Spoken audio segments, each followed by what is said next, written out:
Admira-me que estejais passando tão depressa daquele que vos chamou na graça de Cristo para outro evangelho, o qual não é outro senão que há alguns que vos perturbam e querem perverter o evangelho de Cristo. Outro evangelho? Você percebeu que o texto de Gálatas está falando de um outro evangelho. Mas qual será este outro evangelho que não é aquele que Jesus Cristo pregou? Que outro evangelho é esse?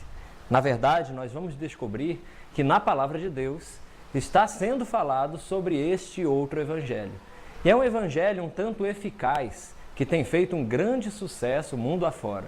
Muitas pessoas têm abraçado esse outro evangelho e o recebido com alegria, e até têm recebido muitas benesses através deste evangelho. Mas a palavra evangelho significa boas novas, uma boa notícia, uma nova notícia.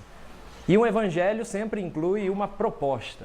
Você faz algo, você crê nesse evangelho, segue o que ele diz e recebe em troca o que ele promete. Qual será esse outro evangelho? Vamos ver aqui, através da palavra de Deus, outras características deste outro evangelho. No próprio texto, no versículo 8, a continuação do texto, o apóstolo Paulo disse mais: mas ainda que nós, ou mesmo um anjo vindo do céu, vos pregue evangelho, que vá além do que vos temos pregado, seja anátema. Assim como já dissemos, e agora repito, se alguém vos prega evangelho que vá além daquele que recebestes, seja anátema. A palavra anátema significa maldito. E o apóstolo Paulo está avisando veementemente de que se alguém recebe esse outro evangelho, vai ser anátema, estará debaixo de maldição. Mas este outro evangelho é pregado por um anjo vindo do céu. E o Paulo está avisando isso claramente. E tanto é a audácia deste anjo vindo do céu que pregou um outro evangelho, que até mesmo para Jesus ele tentou pregar este outro evangelho. Vamos ver qual foi a reação de Jesus em Lucas capítulo 4, a partir do versículo 5. Está escrito assim: e elevando-o, mostrou-lhe num momento todos os reinos do mundo. E disse-lhe o diabo: dar-te-ei toda esta autoridade e a glória destes reinos, porque ela me foi entregue e a dou a quem eu quiser.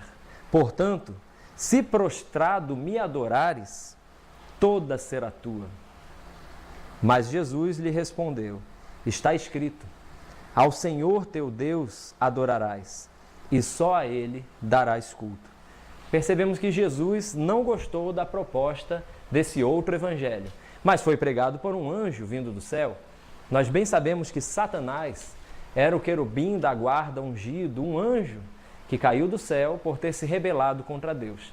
E aqui claramente ele pregou para Jesus esse outro evangelho, oferecendo a Jesus todos os reinos do mundo e a glória deles, em troca de uma coisa que para muitos parece uma coisa pequena, insignificante, em troca de sua alma. Ele queria que Jesus se ajoelhasse diante dele e o adorasse. Se Jesus fizesse isso, teria perdido sua alma, pois estaria adorando a Satanás. Mas muitas pessoas alegremente têm se ajoelhado aos pés desse anjo, porque gostaram da proposta desse evangelho. É por isso que também é chamado de evangelho, pois para aqueles que têm essa cobiça em seu coração, isto é uma boa notícia, e isto é uma proposta muito tentadora. Aliás, nós percebemos aqui que este outro evangelho é pregado pelo tentador.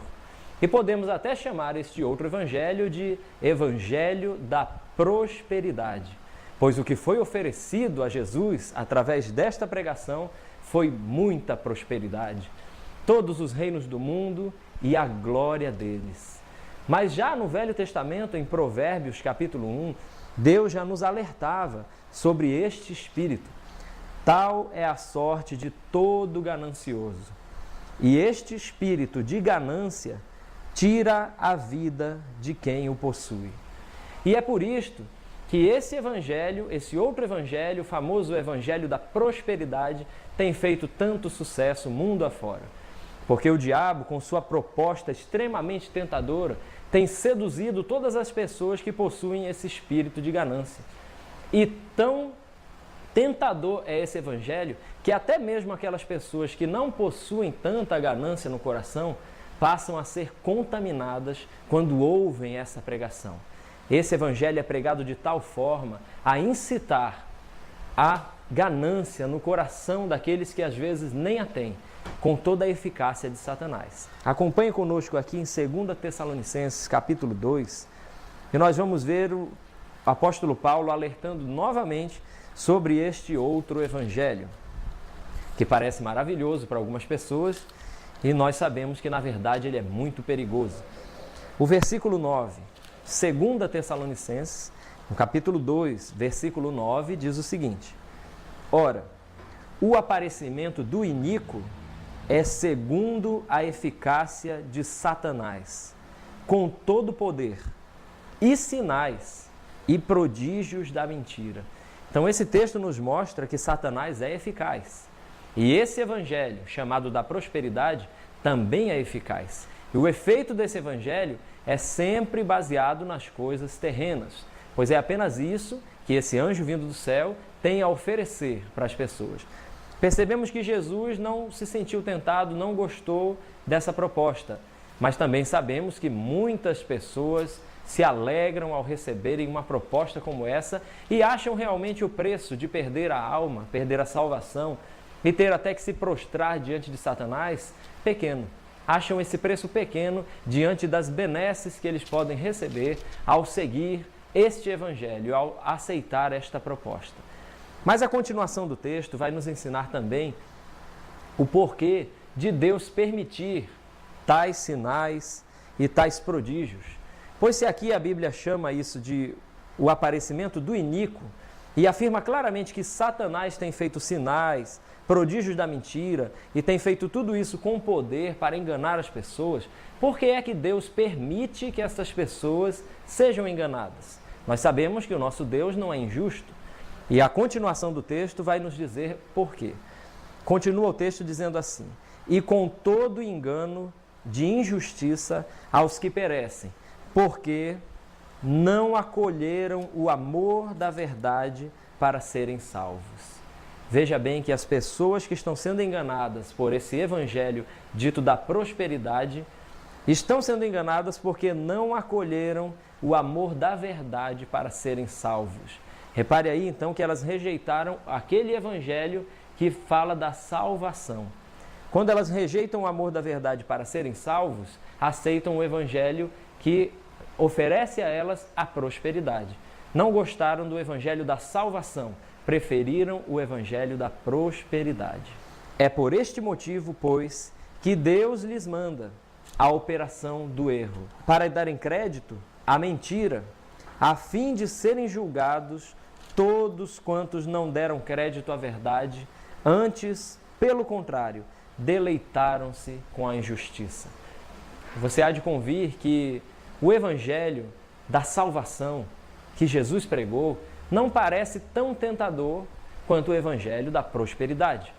Pois o evangelho da prosperidade oferece algo imediato, que o homem pode ver e apalpar agora.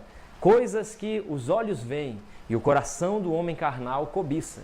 Mas o evangelho da salvação promete coisas lá do alto, promete coisas que você não pode ver e tem que acreditar antes de ver. Então não parece tão tentador. Mas se você perceber bem, o evangelho da salvação é pregado por Jesus Cristo, um pregador muito mais confiável do que o pregador do evangelho da prosperidade, que a Bíblia chama de Satanás, o tentador. Sabemos que Satanás é mentiroso, então será que vale a pena seguir um evangelho e aceitar a proposta feita por Satanás, por mais tentadora que ela pareça? Já a proposta feita por Jesus é uma proposta que vale a pena seguir.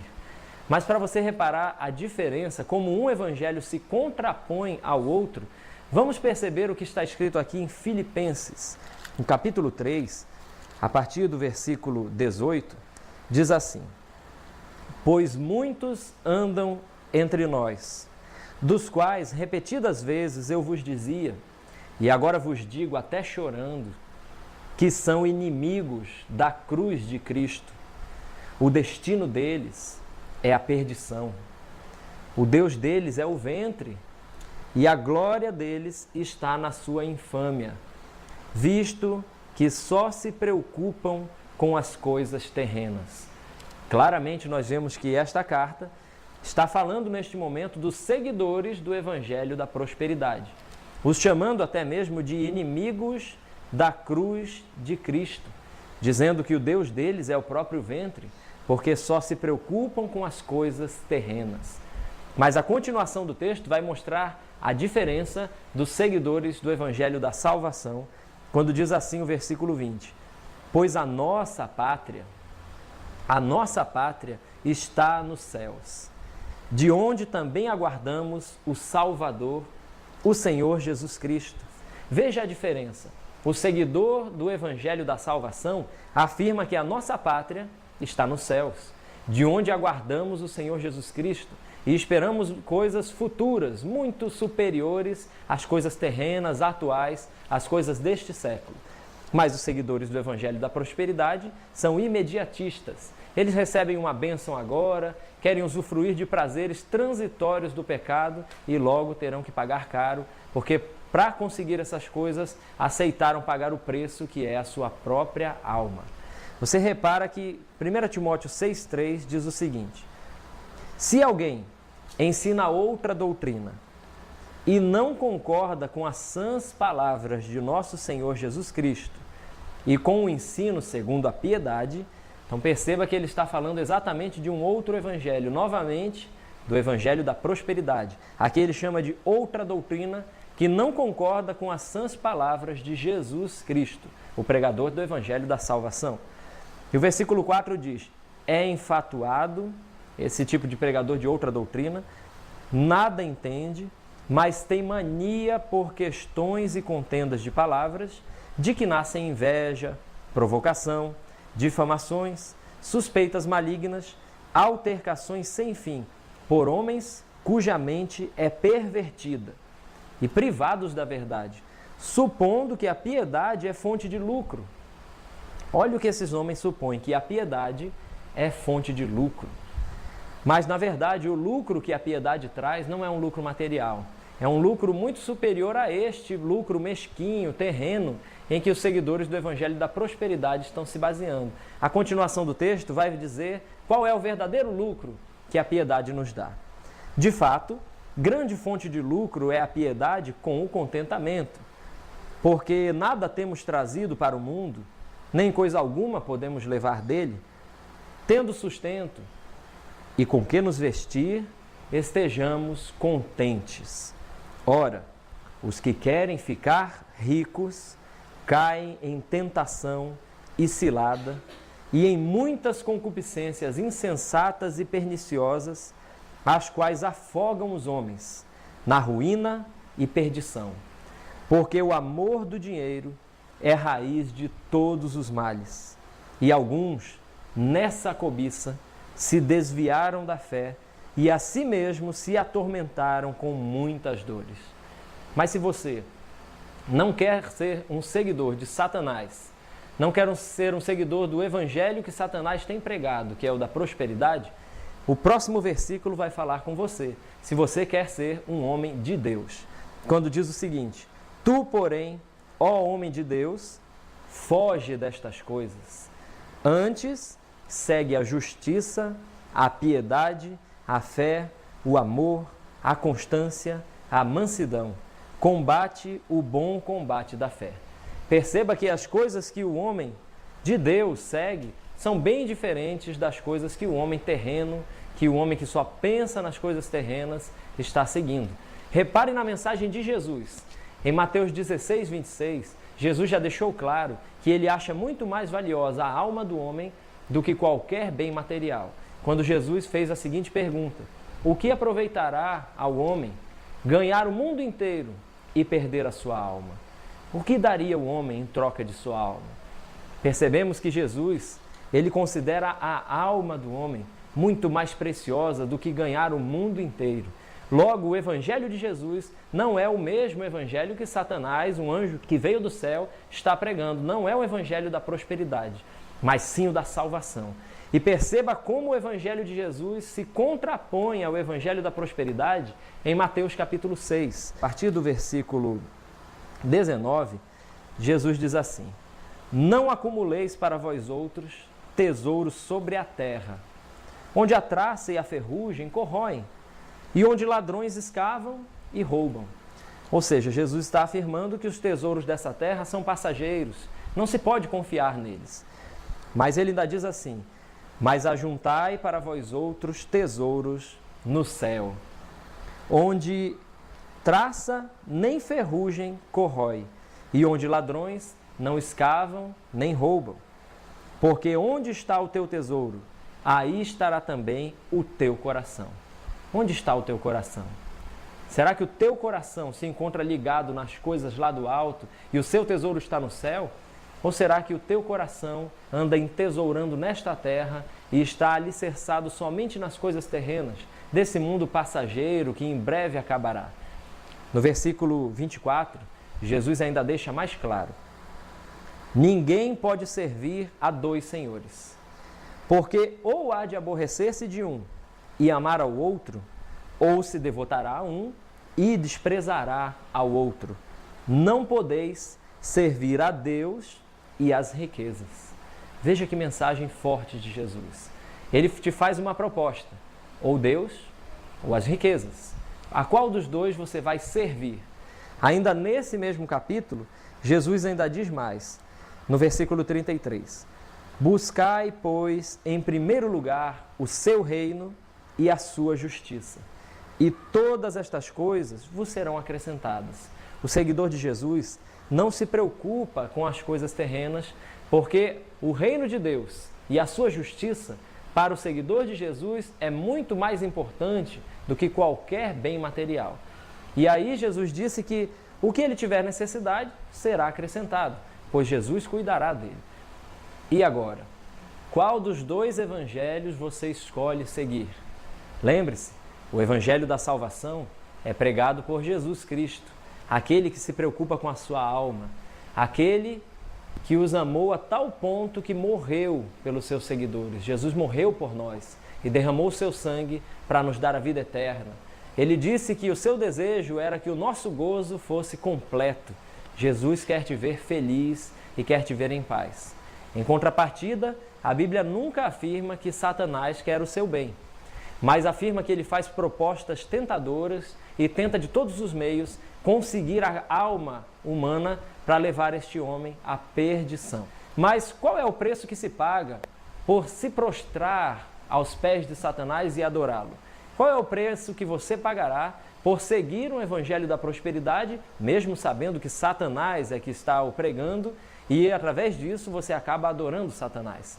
Em Apocalipse 14, no versículo 9 está escrito: se alguém adora a besta, e vamos ver qual é a consequência no versículo 10 de você se tornar um seguidor do evangelho da prosperidade, ou seja, um adorador da besta. Diz o seguinte: também esse beberá do vinho da cólera de Deus, preparado sem mistura do cálice da sua ira, e será atormentado com fogo e enxofre diante dos santos anjos e na presença do Cordeiro.